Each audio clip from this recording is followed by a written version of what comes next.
இலங்கையில் மீண்டும் ஒரு பாதாள உலகம் உருவாக வாய்ப்பில்லை, அமைச்சர் உறுதி.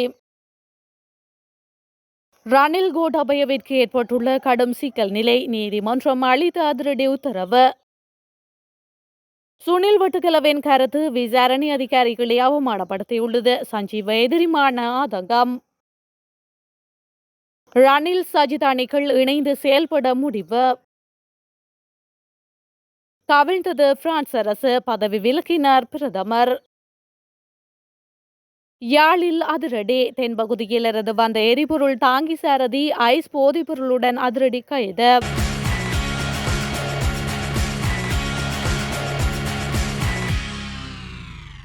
ஐஸ் ரசாயனங்கள் கொண்டு வந்தமை தொடர்பில் சில புகைப்படங்களை காண்பித்து பிரதி அமைச்சர் சுனில் வட்டக்கல தெரிவித்த கருத்து விசாரணை அதிகாரிகளை அவமானப்படுத்துவதாக உள்ளது என மொட்டு கட்சியின் முன்னாள் நாடாளுமன்ற உறுப்பினர் சஞ்சீவ் எதிரிமான தெரிவித்துள்ளார். பிரதி அமைச்சர் சுனில் வட்டக்கல பல புகைப்படங்களை காண்பித்து தெரிவித்த கருத்துக்கு எதிர்ப்பு தெரிவித்து மொட்டு கட்சி தலைமையகத்தில் நடைபெற்ற ஊடகவியலாளர் மாநாட்டில் இதனை தெரிவித்துள்ளார். தொடர்ந்து முறையாற்றியவர் அவரின் கருத்து எவ்வித அடிப்படை காரணங்களையும் கொண்டிராத அரசியல் கருத்தாக்கம். அரசியலில் ஈடுபடுபவர்களை ஆராய்ச்சி செய்து சேர்த்துக் கொள்ள முடியாது. உள்ளூராட்சி தேர்தலில் 9,000 பேரை நாங்கள் கட்சியில் போட்டியிட இணைத்துக் கொண்டோம். அவ்வாறு ஆராய்ச்சி செய்வது கடினமானதாகும். அவர் எமது கட்சியில் உள்ளூராட்சி தேர்தலில் போட்டியிட்டவராவர். சம்பவம் நடந்த அந்த நிமிடத்தில் கட்சியின் செயலாளரால் அவர் நீக்கப்பட்டுள்ளார். இவ்வாறான செயற்பாடுகளுக்கு எமது கட்சி துணை போனதும் இல்லை, அத்தோடு அவ்வாறானவர்களை காப்பாற்றப் போவதும் இல்லை.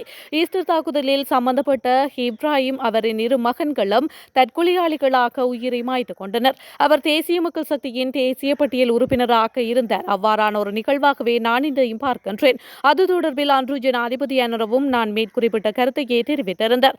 ஆதலால் ஜனாதிபதி அவர்களே இவ்விடயம் தொடர்பில் பிரதி அமைச்சர் சுனில் வட்டக்கலவுக்கு விளக்கமளிக்குமாறு கேட்டுக்கொள்கின்றேன் என்று எதிரிமான குறிப்பிட்டுள்ளார். ஆரம்ப பேச்சுவார்த்தைகளின் போது எட்டப்பட்ட இணக்கப்பாடுகளுக்கு அமைய ஐக்கிய தேசிய கட்சியானது ஐக்கிய மக்கள் சக்தி மற்றும் ஏனைய எதிர்க்கட்சிகளுடன் இணைந்து தொடர்ந்தும் அரசியல் செயற்பாடுகளில் ஈடுபட தீர்மானித்துள்ளது. ஐக்கிய மக்கள் சக்தி உள்ளிட்ட எதிர்க்கட்சிகளுடன் செயற்படுவதற்காக குழு ஒன்றாகவோ அல்லது அதற்கு நிகரான பொறிமுறையாகவோ இந்த நடவடிக்கைகளை முன்னெடுப்பதே ஐக்கிய தேசிய கட்சியின் நிலைப்பாடாக உள்ளது. பொது காரணிகள் தொடர்பில் ஐக்கிய மக்கள் சக்தியுடன் ஏனைய எதிர்க்கட்சிகளுடனும் எவ்வாறு செயல்படுவது என்பது தொடர்பில் கடந்த வாரங்களில் ஐக்கிய தேசிய கட்சி பல கலந்துரையாடல்களை முன்னெடுத்திருந்தது. அந்த கலந்துரையாடல்களில் எட்டப்பட்ட இணக்கப்பாடுகளுக்கு அமைய முன்வைக்கப்பட்ட காரணிகளை தொடர்ந்தும் நடைமுறைப்படுத்துவதற்கு ஐக்கிய தேசிய கட்சி தீர்மானித்துள்ளது என்று அந்த கட்சியின் தவிசாளர் வஜிர அபேவர்த்தன தெரிவித்துள்ளார். அதற்கமைய ஐக்கிய மக்கள் சக்தியுடன் வெளிப்படையாக இணைந்து செயல்படுவதற்கு தீர்மானிக்கப்பட்டுள்ளது என்று வஜிர அபேவர்த்தன மேலும் கூறியுள்ளார். நாட்டில் மீண்டும் ஒரு பாதாள உலகம் உருவாக்குவதற்கு வாய்ப்பில்லை. ஏனென்றால் இப்போது அந்த ஊழல் அரசியல் காலம் முடிந்துவிட்டது என பெருந்தோட்டம் மற்றும் சமூக உட்கட்டமைப்பு அமைச்சர் சமந்த வித்யாரத்ன தெரிவித்துள்ளார். ஹெட்டனில் இடம்பெற்ற நிகழ்வில் கலந்து கொண்ட பின்னர் ஊடகங்களுக்கு கருத்து தெரிவிக்கும் போதே அவர் இவ்வாறு குறிப்பிட்டுள்ளார். இதுகுறித்து அவர் மேலும் தெரிவிக்கையில், பாதாள உலகம் தனித்தனியாக செயற்படவில்லை. பாதாள உலகம் அரசியலால் வளர்க்கப்பட்டது. பின்னர் நெருக்கடி வந்தபோது அவர்கள் ஒருவருக்கொருவர் சண்டையிடும் சூழ்நிலையாக மாறியுள்ளது. பாதாள உலகம் இலங்கைக்குள் மட்டுமல்ல, வெளியேயும் இயங்கி வருகின்றது. இப்போது அதை நாங்கள் ஒழித்து வருகின்றோம். ஒவ்வொன்றாக அதை சுத்தம் செய்வோம். எதிர்வரும் காலங்களில் நாட்டு மக்கள் இதை தெளிவாக காண முடியும் என்று நினைக்கின்றேன்.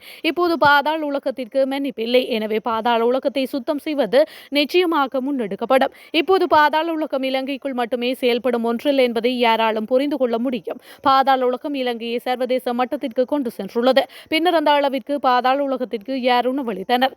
இந்த அரசாங்கம் இல்லையெனில் பாதாள உலகத்திற்கு என்ன நடக்கும்? நாடு அளிக்கப்பட்டுவிடும். பாதுகாப்பு தொடர்பான முடிவுகளை எடுக்கின்றோம். பொது போக்குவரத்திற்கு நிலையான பேருந்துகள் பயன்படுத்தப்படும் ஒரு நிலையை அடைந்துவிட்டோம்.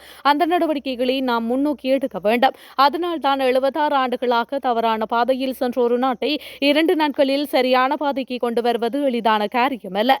நாங்கள் நிச்சயமாக மாற்றுவோம், ஒரு மாற்றத்தை உருவாக்குவோம் என்று அவர் மேலும் தெரிவித்துள்ளார். முந்தைய அரசாங்கங்களின் கீழ் காலநிலை மாற்றத்தை தணிக்க அரசாங்கங்கள் போதுமான நடவடிக்கையை எடுக்கவில்லை என்றும் இது அடிப்படை மனித உரிமைகளை மீறுவதாகவும் தீர்ப்பளிக்க கோரி முன்னாள் ஜனாதிபதிகள் கோட்டாபய ராஜபக்ஷ மற்றும் ரணில் விக்ரமசிங்க உள்ளிட்ட பல தரப்பினருக்கு எதிராக சுற்றுச்சூழல் நீதி மய்யம் தாக்கல் செய்த மனுவை விசாரிக்க உச்ச நீதிமன்றம் நேற்று அனுமதி அளித்தது. அதன்படி இறுதி வாதங்களுக்காக வழக்கை அடுத்த ஆண்டு மார்ச் 13ஆம் திகதி மீண்டும் அழைக்குமாறு நீதிபதிகள் அமர்வு உத்தரவிட்டது. சுற்றுச்சூழல் நீதி மையம் தாக்கல் செய்த மனுவின் சார்பாக வழக்கறிஞர் கலாநிதி ரவீந்திரநாத் தாபரே நீதிமன்றத்தில் முன்னிலையானார். காலநிலை மாற்றத்தை தணிக்க அரசாங்கம் இந்த நடவடிக்கை எடுக்கவில்லை என்றும், காலநிலை மாற்றம் தொடர்பான சூழ்நிலைகளை தீர்க்க அரசாங்கம் சரியான திட்டங்களை செயல்படுத்தவில்லை என்றும், இதனால் பொதுமக்கள் கடுமையாக பாதிக்கப்படுவதாகவும் கூறிய வழக்கறிஞர், மக்களின் வாழ்க்கையில் பெரும் தாக்கத்தை ஏற்படுத்துவதாகவும், உயிர் இழப்பு, வீடு இழப்பு மற்றும் வேலை இழப்பு உள்ளிட்டவை இருப்பதாகவும் நீதிமன்றத்தில் அவர் தெரிவித்துள்ளார்.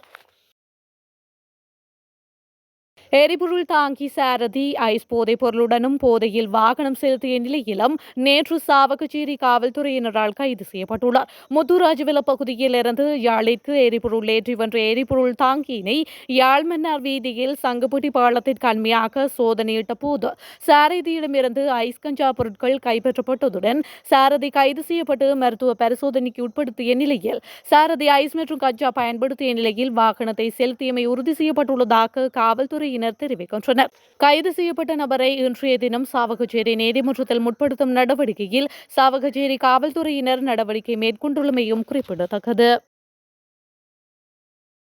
பிரான்ஸ் நாட்டின் பிரதமர் பிராங்காய் பெய்ரு தலைமையிலான அமைச்சரவை கவிழ்ந்தது.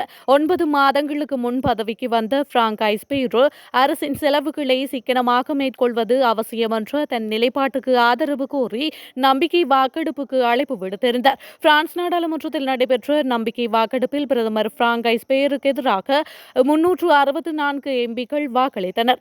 மேலும் 194 எம்பிக்கள் அவருக்கு ஆதரவாக வாக்களித்தனர். இந்த நிலையில் பிரதமர் பதவியை பிராங்காய் பெய்ரு ராஜினாமா செய்தார். முன்னதாக அரசியலில் எதிரும் புதிருமாக இருப்பவர்கள் கூட தனக்கு எதிராக கூட்டணி சேர்ந்து கொண்டு செயல்படுவதாக பிரதமர் பிராங்காய் பெய்ரு விரக்தியுடன் கருத்து தெரிவித்துள்ளார். இதன் மூலம் இதுவரை ஜனாதிபதி மேக்ரோன் ஆட்சியின் 4 முறை பிரதமர்கள் ராஜினாமா செய்துள்ளனர். கடந்த டிசம்பரில் நம்பிக்கையில்லா வாக்கெடுப்பில் தோல்வியடைந்த தனது முன்னோடி மைக்கேல் பார்னியரின் அரிச்சுவடிகளை பின்பற்றி 9 மாதங்கள் மட்டுமே பதவியில் இருந்த ஃபெய்டி இப்போது பதவி விலகியுள்ளார். பிரெஞ்சு ஜனாதிபதி இமானுவேல் மேக்ரோன் வரும் நாட்களில் ஒரு புதிய பிரதமரை நியமிப்பார் என்று எலிசிய அரண்மனை தெரிவித்துள்ளது. ஆனால் பெய்ருவின் விலகல் மேக்ரோனுக்கு சில சுவையான விருப்பங்களை மட்டுமே விட்டுச் சென்றுள்ளது என்று மேலும் கூறப்படுகின்றது. ஆரம்ப பேச்சுவார்த்தைகளின் போது எட்டப்பட்ட இணக்கப்பாடுகளுக்கு அமைய ஐக்கிய தேசிய கட்சியானது ஐக்கிய மக்கள் சக்தி மற்றும் ஏனைய எதிர்க்கட்சிகளுடன் இணைந்து தொடர்ந்தும் அரசியல் செயற்பாடுகளில் ஈடுபட தீர்மானித்துள்ளது. ஐக்கிய மக்கள் சக்தி உள்ளிட்ட எதிர்க்கட்சிகளுடன் செயற்படுவதற்காக குழு ஒன்றாகவோ அல்லது அதற்கு நிகரான பொறிமுறையாகவோ இந்த நடவடிக்கைகளை முன்னெடுப்பதே ஐக்கிய தேசிய கட்சியின் நிலைப்பாடாக உள்ளது. பொது காரணிகள் தொடர்பில் ஐக்கிய மக்கள் சக்தியுடன் ஏனைய எதிர்க்கட்சிகளுடனும் எவ்வாறு செயல்படுவது என்பது தொடர்பில் கடந்த வாரங்களில் ஐக்கிய தேசிய கட்சி பல கலந்துரையாடல்களை முன்னெடுத்திருந்தது. அந்த கலந்துரையாடல்களில் எட்டப்பட்ட இணக்கப்பாடுகளுக்கு அமைய முன்வைக்கப்பட்ட காரணிகளை தொடர்ந்தும் நடைமுறைப்படுத்துவதற்கு ஐக்கிய தேசிய கட்சி தீர்மானித்துள்ளது என்று அந்த கட்சியின் தவிசாளர் வஜிர அபேவர்த்தன தெரிவித்துள்ளார்.